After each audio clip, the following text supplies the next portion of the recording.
सरस्वती जी और उनकी बहू रश्मि के बीच एक दिन बहस छिड़ जाती है। आखिर किसका काम ज्यादा आसान है, बहू का या सास का? माँ जी, सास को काम ही क्या है, आपके सारे काम उंगलियों पे तो हो जाते हैं।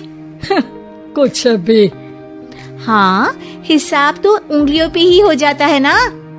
अरे बेटा, ऐसा सिर्फ अभी लगता है, जो मुझे करना पड़ता है ना वो तुझे करना पड़े तो समझ आएगा कि असली काम का पहाड़ कैसा होता है।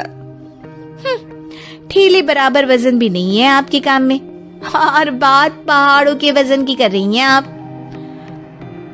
तू ऐसा करती ही क्या है घर में बेटा, ये तो बता मुझे। मैं थोड़ी ना कुछ करती हूँ, सब जादू से हो रहा है इस घर में। अरे एक दिन मेरा काम करोगी तो समझ आएगा। Okay okay, shut up.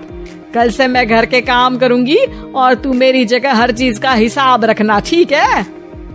ठीक है, ये भी कर लेते हैं। ये सास बहू की डील के बारे में रश्मि के पति अमन को नहीं पता था और न ही अमन के पिताजी सुरेश जी को। पर गेहूं के साथ साथ जैसे घुन भी पिस जाता है, ये दोनों भी पिसने वाले थे। सुबह अमन उठकर रेडी होता है ऑफिस जाने के लिए, तो पता है उसके कपड़े नहीं निकले हुए हैं। अरे रश्मि, तुमने मेरे कपड़े नहीं निकाले? अपनी माँ से पूछो ना, उन्हीं का काम है ये। अमन अपनी माँ के पास जाता है। अब मेरे कपड़े आज आप देने वाले हो क्या माँ? हाँ, देना तो मुझे ही चाहिए, पर तेरी बहू ने कपड़े धोने ही नहीं डाले, तो कोई भी धुला हुआ कपड़ा नहीं है बेटा। हैं? ऐसा क्यों? कपड़े तो धोने आप ही देते हो ना माँ?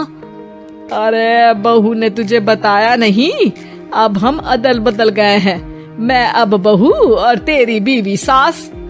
अमन परेशान हो गया। वो बिना इस्त्री के कपड़े पहनकर ऑफिस चला गया। सरस्वती जी अपने घुटने के दर्द के कारण झुककर घर साफ नहीं कर पा रही थी और ना ही खाना बनाना याद रख पाई। उधर रश्मि पहले ही दिन घर की चाबी घुमा चुकी थी और 300 रुपए का हिसाब अलग नहीं मिल रहा था। पर दोनों का ही घमंड कैलाश पर्वत से भी बड़ा था और दोनों ही खेमे एक दूसरे की बात मानने को बिल्कुल तैयार नहीं थे। शाम को जब सुरेश जी और अमन खाना खाने बैठते हैं तो सरस्वती जी उनके सामने गाजर और पपीते लाकर रख देती हैं। अरे माँ, ये क्या है? ख्याली पुलाव के साथ सलाद। माँ जी खाना बनाना भूल गई लगता है। अरे एक एक चमन्नी का हिसाब है मेरे पास, खाना बनाना कैसे भूल जाऊंगी? ये तो मैंने पढ़ा था कि फल फ्रूट खाने से सेहत अच्छी रहती है, इसीलिए ये ले, एक फल खा ले। रात को सुरेश जी और अमन अपनी मीटिंग बिठाते हैं अकेले में। बाबूजी, इनकी लड़ाई के कारण ना हमें ठीक से खाना मिल रहा है, उल्टा घर के सारे काम रुक गए हैं। हाँ बेटा, 2 भैंसों की लड़ाई में बेचारे खेत के पौधों का भी नुकसान हो रहा है। पर पापा, क्या बताऊं आपको, मैंने माँ को इस महीने की 2 तारीख को बिजली के बिल के पैसे दिए थे। आज बिल भरने के लिए मांगने गया तो पता चला कि रश्मि उन पैसों से गैस सिलेंडर ले आई। अच्छा, तो सिलेंडर के पैसों का क्या हुआ? अब सिलेंडर के तो कोई पैसे नहीं थे बाबूजी, हमारे घर पर गैस की पाइपलाइन लगी है ना। बेटा, इन दोनों का कुछ करना पड़ेगा, नहीं तो अपने घमंड के चक्कर में पूरा घर बर्बाद कर डालेंगे ये दोनों। अमन और सुरेश जी काफी सोच विचार के बाद एक निष्कर्ष पर पहुंचते हैं। रात ही को दोनों अपनी पत्नियों की अलमारी से नई साड़ी निकालते हैं और सुबह जब रश्मि और सरस्वती जी उठते हैं तो देखते हैं कि दोनों पति साड़ी पहनकर चढ़ाव पर सब्जियां काट रहे हैं। अरे ये सब क्या हो रहा है?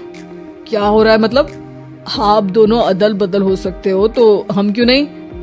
अरे क्या मतलब?